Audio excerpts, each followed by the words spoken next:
अस्सलाम वालेकुम। आज हम लोग पढ़ते हैं फर्स्ट है बायोलॉजी की पहले चैप्टर सेल बायोलॉजी से नेक्स्ट टॉपिक माइक्रोस्कोपिक डाइसेक्शन या माइक्रो डाइसेक्शन। माइक्रो का मतलब स्मॉल और डाइसेक्शन का मतलब है कटिंग, यानी कि जब हम लोग उन छोटी चीज़ों की कटिंग करते हैं माइक्रोस्कोप के अंदर जो हमें आम आंखों से नज़र नहीं आते हैं, ऐसे प्रोसेस को हम लोग माइक्रो डाइसेक्शन या माइक्रोस्कोपिक डाइसेक्शन कहते हैं।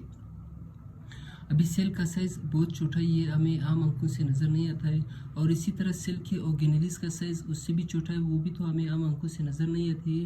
यानी कि जब सेल या सेल के ऑर्गेनेलिस की हम लोग कटिंग करते हैं माइक्रोस्कोप के अंदर, ऐसे प्रोसेस को हम लोग माइक्रोस्कोपिक या माइक्रो डाइसेक्शन कहते हैं। यानी कि द डाइसेक्शन ऑफ टिश्यू, जब हम लोग किसी टिश्यू की कटिंग करते हैं या किसी सेल की कटिंग करते हैं या किसी सेल की ऑर्गेनेली की हम लोग कटिंग करते हैं माइक्रोस्कोप के अंदर, तो इस प्रोसेस को हम लोग माइक्रो डाइसेक्शन या माइक्रोस्कोपिक डाइसेक्शन कहते हैं। इसके बाद आता है टाइप्स। टाइप्स कौन से बेस पर होंगे? टेक्निक एंड ऑब्जेक्ट, कौन सा टेक्निक इसमें यूज़ हो रहा है और कौन सा ऑब्जेक्ट इसमें यूज़ हो रहा है, इस बेस पर माइक्रो डाइसेक्शन के दो टाइप्स है। एक हम लोग कहते हैं क्रोमोसोमल माइक्रो डाइसेक्शन, दूसरे को हम लोग कहते हैं लेज़र माइक्रो डाइसेक्शन। अब क्रोमोसोमल माइक्रो डाइसेक्शन क्या है? क्रोमोसोमल माइक्रो डाइसेक्शन में जब हम लोग किसी क्रोमोसोम को रिमूव करते हैं और उसको रिमूव करने के लिए हम लोग ग्लास नीडल को यूज़ करते हैं, इस प्रोसेस को हम लोग क्रोमोसोमल माइक्रो डाइसेक्शन कहते हैं।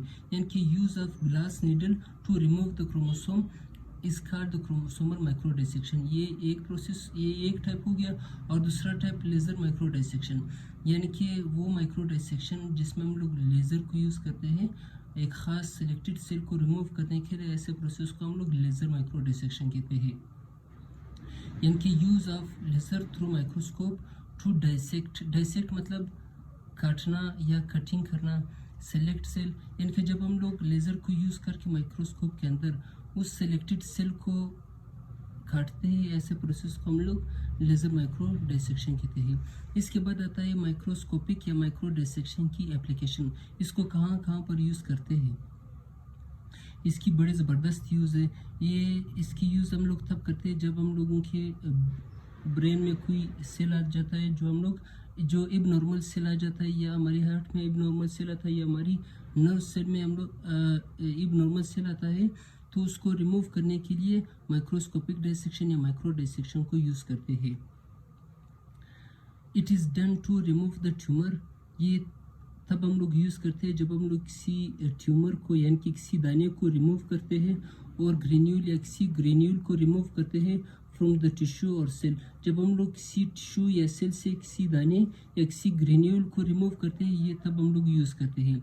वो सेल ब्रेन का भी हो सकता है, हार्ट का भी हो सकता है, और नर्व सेल का भी हो सकता है।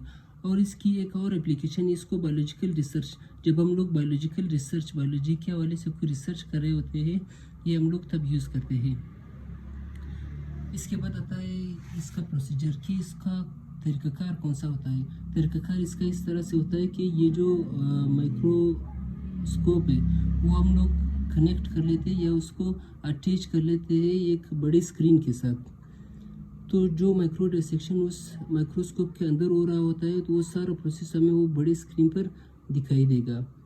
यानी कि the image is seen in large TV screen और मॉनिटर वाइल कटिंग, जब हम वाइल डाइसेक्टिंग जब हम लोग कटिंग कर रहे होते हैं, तो ये सारा प्रोसेस हमें एक बड़ी स्क्रीन पर नज़र आता रहेगा, क्योंकि हम लोगों ने इस हमारे माइक्रोस्कोप को उस स्क्रीन के साथ कनेक्ट किया हुआ होता है। तो आज के लिए इतना ही। अगर वीडियो पसंद आई हो तो या समझ आई हो तो लाइक ज़रूर करें।